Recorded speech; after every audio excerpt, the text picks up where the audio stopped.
Reach for the speed, reach for the whistle, go where the rail may run.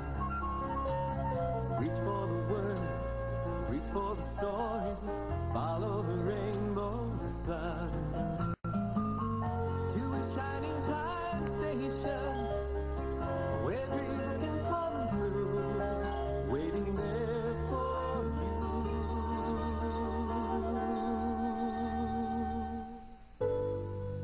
Okay, kids, I think it's time for you to go now. See? Station closed for the day. Can't we stay a little longer? Oh, I'm sorry, gang, not today. You know, I don't think the railroad cares enough about kids having fun. Boy, old Billy and Steve are going to say no. Hey, I got an idea. Okay. Is this everything, Stace? Great, yes. Oh boy, the train for Snowville is here. Let's go.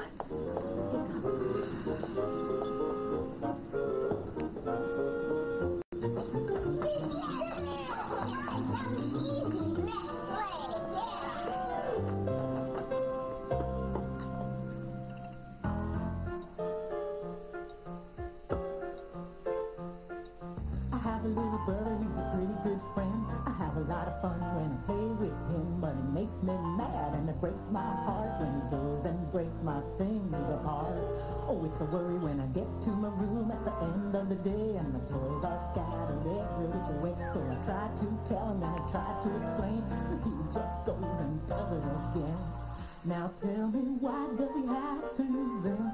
I hear my toys calling, calling, break them or abuse them. I hear my toys falling, falling, why does he have to use them at all?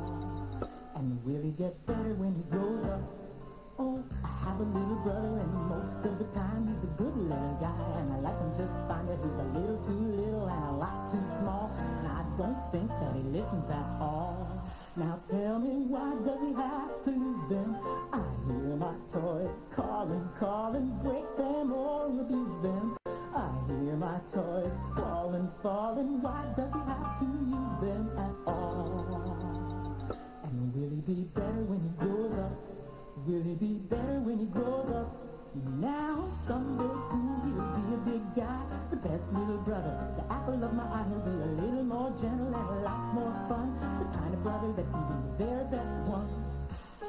And I won't care if he uses them all.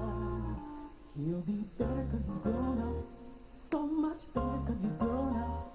He'll be better 'cause he's grown up tall.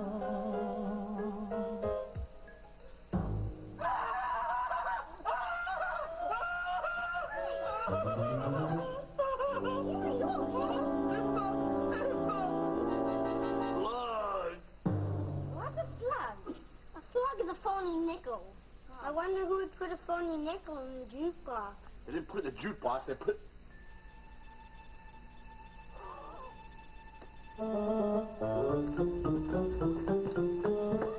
Danny boy, you might have a bit of the genius in that old noggin of yours. That bucket of bolts of a jukebox has been getting the best of scheming for years. But now, I'm going to put that slug in that hunk of junk and get a free song. Schemer's calling us names. He's trying to cheat us. Free song, here I come. Cha-cha-cha-cha-cha.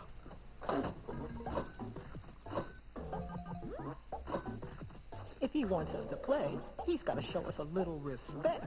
Yeah, baby. R-E-S-P-E-C-T. Respect. Till then, this jukebox is closed for repair. Here we go.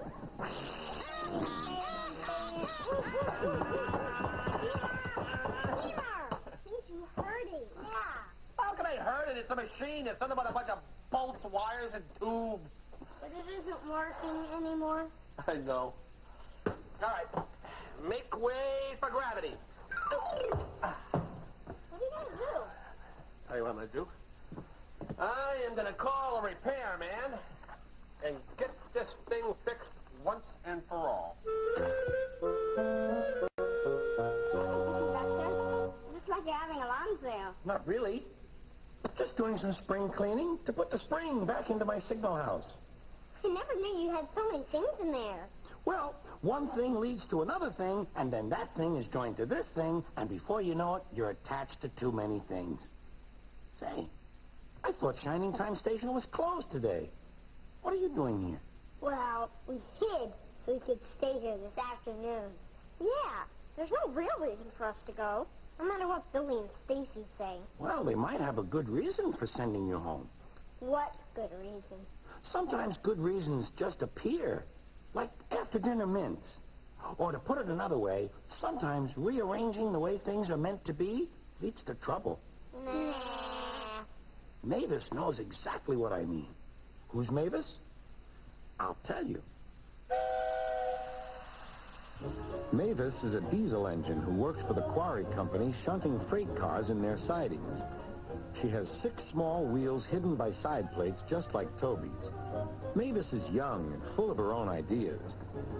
She loves rearranging things too and began putting Toby's cars in different places every day. This made Toby cross. Freight cars, he grumbled, should be where you want them, when you want them. Fiddlesticks, said Mavis, and flounced away. At last, Toby lost patience. I can't waste time playing hunt the cars with you. Take them yourself. Mavis was pleased. Taking cars made her feel important. At the station, Diesel oiled up to her. Toby's an old fusspot, she complained. Diesel sensed trouble and was delighted. Toby says only steam engines can manage freight cars, continued Mavis. How absurd, squirmed Diesel. Depend upon it, Mavis. Anything steam engines can do, we diesels can do better. Diesel knew nothing about cars, but Mavis didn't realize this. Toby's line crosses the main road behind the station and for a short way follows a farm lane. Frosty weather makes the muddy lane rock hard and very slippery. Toby stops before reaching the lane. His fireman halts the traffic at the crossing, and then he sets off again. By using the heavy cars to push him along, he has no trouble with the frosty rails in the lane and across the road. It is the only safe thing to do in this kind of weather. Toby warned Mavis and told her just what to do. I can manage, thank you, she replied. I'm not an old fusspot like you. The freight cars were tired of being pushed around by Mavis. It's slippery, they whispered. Let's push her around instead. On, they yelled. Mavis took no notice. Instead, she brought the cars carefully down the lane and stopped at the level crossing. All traffic halted. One in the headlamp for fusspot Toby, chortled Mavis. But Mavis had stopped in the wrong place. Instead of taking Toby's advice, she had given the cars the chance they wanted. Hold back, they cried. Grrr up, ordered Mavis. The cars just laughed and her wheels spun helplessly. Workmen sanded the rails and tried to dig away the frozen mud, but it was no good. Everyone was impatient. Grrr, wailed Mavis. Toby was in the yard when he heard the news. I warned her, he fumed. She's young yet, soothed his driver. And she can manage her cars herself, interrupted Toby. They're your cars, really, his driver replied. Mavis is supposed to stay at the quarry. If Sir Topham Hatt finds out... yes, said Toby thoughtfully. He and his driver agreed that it would be best to help Mavis after all. An angry farmer was telling Mavis just what she could do with her train. Having trouble, Mavis? Chortled Toby. I am surprised. Grrrr, said Mavis.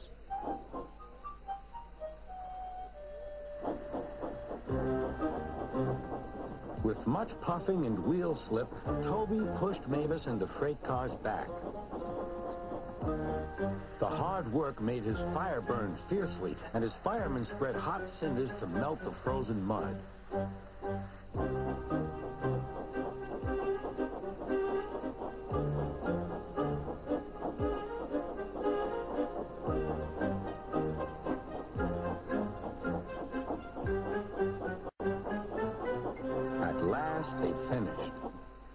Goodbye, called Toby. You'll manage now, I expect.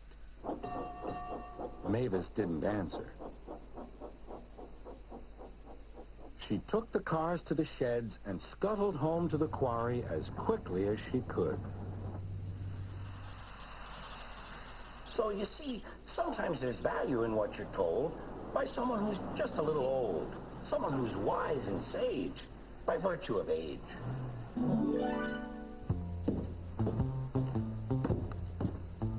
Excuse me, kids. Well, I'm here to fix a hurting jukebox.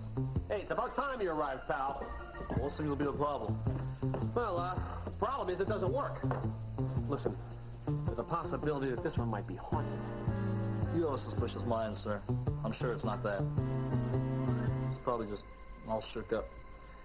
Yeah, well, anyway, listen, the clock's ticking, so let's get to work, pal, huh?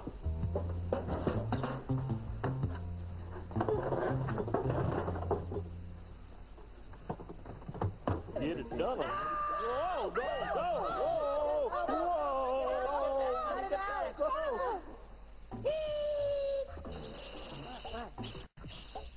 You can trust me. I won't tell. But you better get back to work now.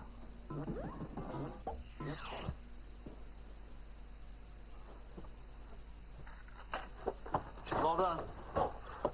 Great. So I mean it's fixed? Well, no matter of speaking, sir. Here. Well, someone put a slug in the machine. What? You think it could have been me? Don't be ridiculous. I mean, why would I put a slug in my own jukebox? I mean, unless, of course, I found the slug in another machine by accident. No, sir. But if I can give you a little piece of advice. She's a beautiful jukebox, sir. Well, maybe all she needs to work is a little respect. You know, you really remind me of somebody. Anyways, so the machine's fixed? Well, sir, I feel I might be up to the machine. But just remember now, don't be cruel. Here's your bill. It's a pretty mean pair of blue suede shoes. Oh. Thanks. My mommy bought them for me. I need a pair like that someday.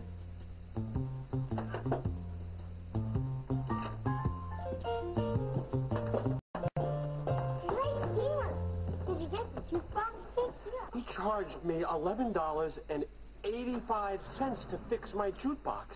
That's a lot of money. A lot of money? Are you kidding me?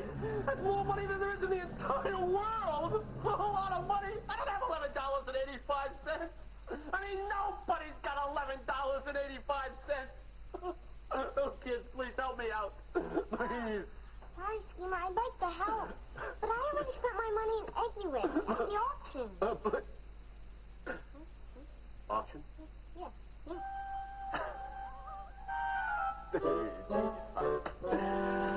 Pardon-moi. Of course, that is what we shall have here. I mean, look at all the junk in Shining Time Station. That's it. That's how we'll pay the bill. Boom. We'll have an auction. What's an auction? Well, my friends, an auction is probably one of the most beautiful things ever invented. You gather up all your junk, you sell it to some unsuspecting sucker who bids the most money for it, and then bingo, pooh, you're in Nickel City. I mean, what better place to sell junk than here at Shining Time Station?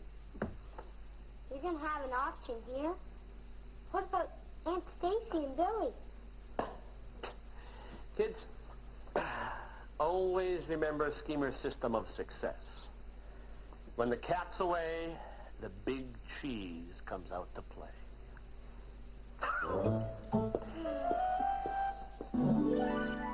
Hey there, Mr. Conductor. What are you doing? I'm playing hopscotch, of course. Oh, there it is.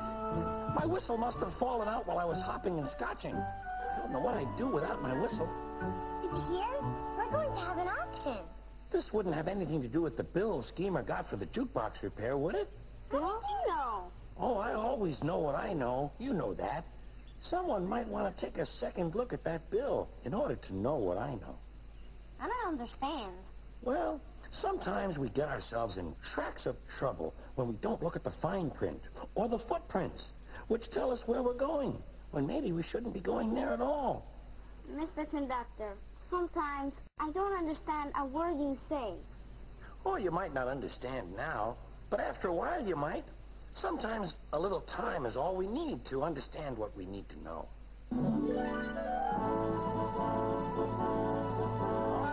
Everybody follow me, and welcome to Schemer's House of Deal. Hey, how's it going, kids? How's it going? All right, everybody, help me here. Take a seat. What are you doing inside that tower? Camping out. Schemer took all my furniture and boarded up my signal house, so I'm having to rough it out here. Believe me, it's rough. This is terrible. We didn't mean this to happen. We have to stop this somehow. All right, today's auction shall start with this incredible collection of men's threads.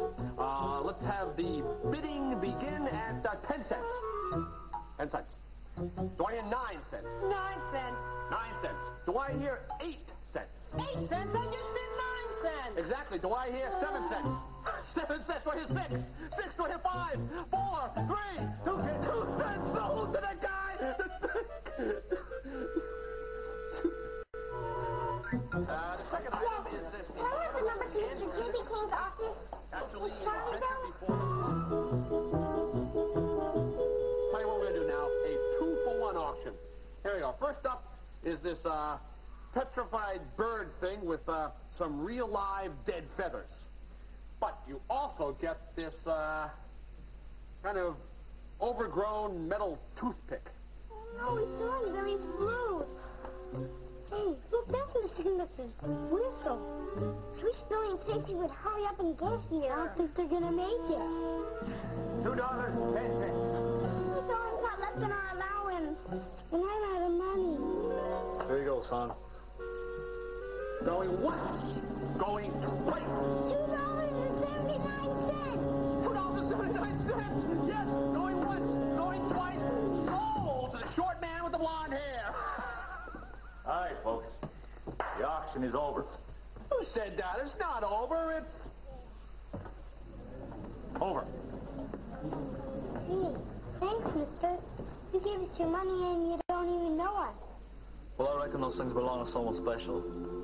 I just don't want to see them end up in the wrong hands. Excuse me, kids. Stacy? Billy? We're sorry. Why did you do it? We just wanted to have some fun. We weren't really thinking about how far it would go. But you found out, right? And that's why we called you, because we knew it was wrong. Well, I think there's somebody else here that has to be reminded that it was wrong. So why don't you guys take this into the workshop for me?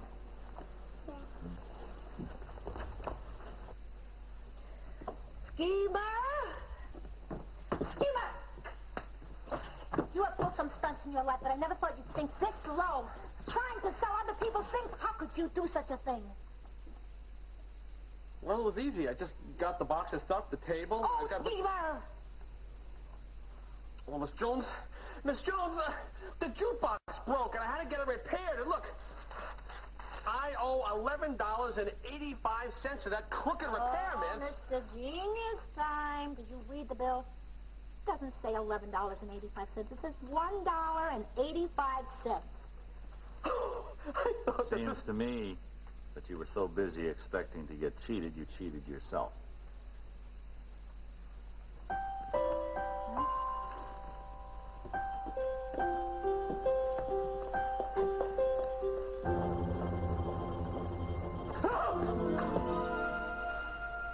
You know, Mr. Schemer, there's just something about this place. Yeah, I know what you mean. Listen, Mr. Repairman, I gotta be honest with you. The Schemer does not have $1.85. So, I noticed you admiring my blue suede shoes before, and I'm hoping that maybe this could compensate for you repairing the jukebox. Well, sir, I don't know what to say except I'm all shook up. All right. See you now. Definitely reminds me of somebody. 1 and 2.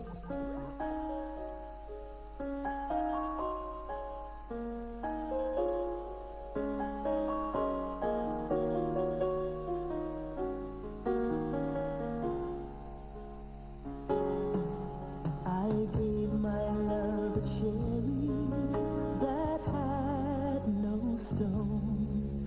I gave my love a chicken that had no bone. I told my love a story that had no end. I gave my love a baby with no crying.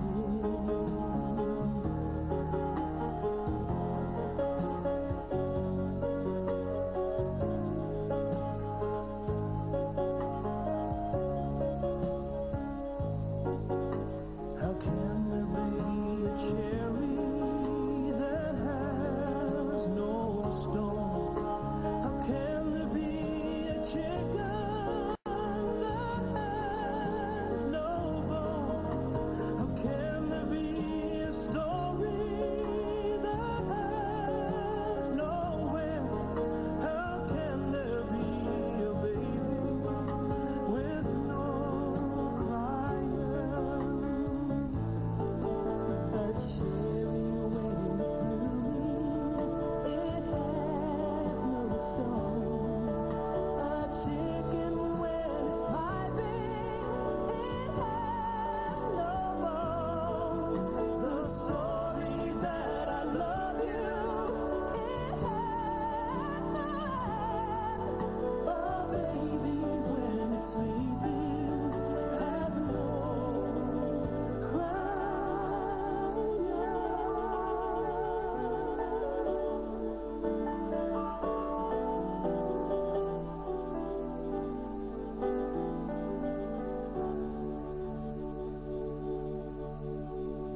Thank you very much, guys.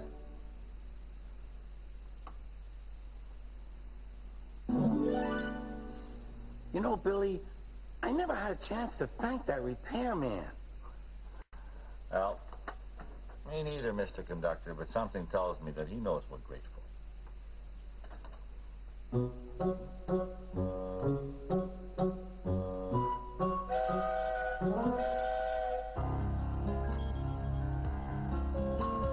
Reach for the speed, reach for the whistle, go where the rail may run. Reach for the words, reach for the story, follow the rainbow sun. To a shining time station, where dreams can come true, waiting there for you. So much to see, so far to travel, so much to learn to know. Friends by your side, hopes to hold on to, who knows how far you'll go. To a shining time station. Thomas and Bertie and Percy and Gordon and James and everyone at Shining Time Station are here all summer long on Nick Jr. You can climb aboard again tomorrow.